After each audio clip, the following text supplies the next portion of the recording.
সম্পাদ্য নয়, এটা হলো একটাই নাম, পরিবৃত্ত অঙ্কন করো। আর তুলনামূলক বাকি তিনটা মানে টোটাল তিনটা চিত্র থেকে পরিবৃত্তটা আঁকা বেশি সহজ, ঠিক আছে? তো এই পরিবৃত্তটার ক্ষেত্রে একটা নির্দিষ্ট ব্যাসার্ধের বৃত্ত আঁকতে বলা হয়েছে। বৃত্ত বলতে একটা ত্রিভুজ বাহু বলা থাকবো, তিনটা বাহু হয়তো আলাদা আলাদা বলা থাকবো, ওই তিনটা বাহু দিয়ে আগে একটা ত্রিভুজ আঁকাইবা। ওই ত্রিভুজ থেকে তোমাদেরকে ত্রিভুজের বাইরে একটা বৃত্ত আঁকাইতে হবে, যেটা ত্রিভুজের তিনটা শীর্ষবিন্দু দেওয়া যায়।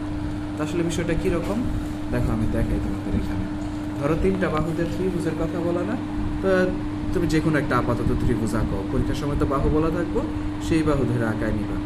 এখন আমি নিজের মন মতো একটা ত্রিভুজ আঁকাই।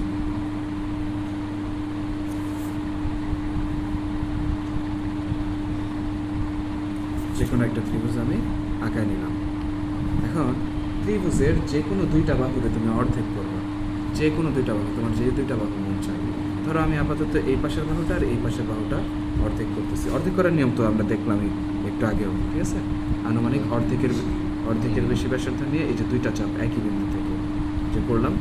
আবার ঠিক ওই যে শীর্ষবিন্দু যেটা আছে ওইখান থেকেও কিন্তু একই কাজ হইল, দুইটা করলাম। এইখান থেকে আবার আরেকটু ছোট বড় করে, ধরো আমি এতটুকু করলাম, আর একটু সাইজ বড় করলাম, এখান থেকে একটা চাপ, এইখান থেকে একটা চাপ, তারপর এইখান থেকে আবার এই যে একটা, ও এটা তো এদিক চলে গেছে তাই না?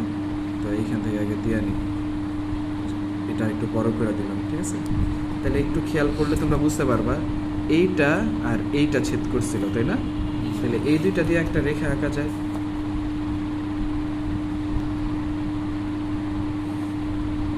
দেখো ঠিক জায়গা মতো বসাইতে হইব কিন্তু, ঠিক আছে? দেখবা ঠিক মাঝখান বরাবর বসছে কিনা, যদি বসে তাহলে একটা দাগ দিয়ে ফেলবা। দিলাম এইখান থেকে যেটা ছেদ করছিল, এই যে এইটা আর এইটা, এই দুইটা দিয়ে একটা দাগ আঁকলাম। আবার এইখান থেকে কোনটা, এইটা আর এইটা, তাই না? এখন এই দুইটা দিয়ে আরেকটা দাগ আঁকাবো।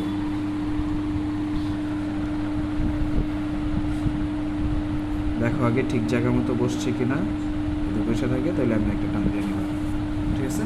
এখন দেখো এই দুইটা দাগ একটা নির্দিষ্ট জায়গায় ছেদ করছে, ছেদবিন্দুটা পাওয়া গেছে। এই যে এই জায়গাটা না, এই জায়গার থেকে কম্পাসটা বসাও, তারপর ওই মাথা পর্যন্ত ধরো কলমটা বা পেন্সিলটা। ধরার পরে আগে দেখো তিনটা বিন্দুতে মিলছে কিনা। এই যে আরেকটা বিন্দু, তাই না? এদিক থেকে দেখো এই যে আরেকটা বিন্দু, তাহলে তিনটা ঠিক জায়গা মতো বিন্দু মতো মিলছে। তাহলে এবার একটা বৃত্ত দিয়ে তো হয়ে গেল। এখন শুধুমাত্র তুমি কতটুকু ব্যাসার্ধ নিয়েছিলে, এতটুকু না? এই এতটুকুর বরাবর একটা দাগ দিয়া তো।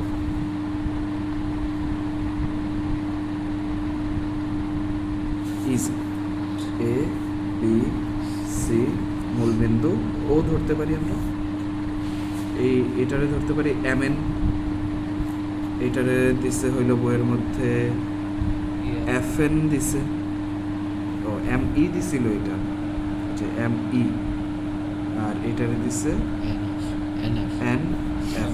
তোমরা তোমাদের মতো মান ধরতে পারো, সি পর্যন্ত ধরা হয়েছে এখানে, এটারে ডিই ধরো, এটারে এফ জি ধরো, এটা তোমাদের ইচ্ছে, ঠিক আছে? এই হয়ে গেল আমাদের উদ্দিষ্ট পরিবৃত্ত।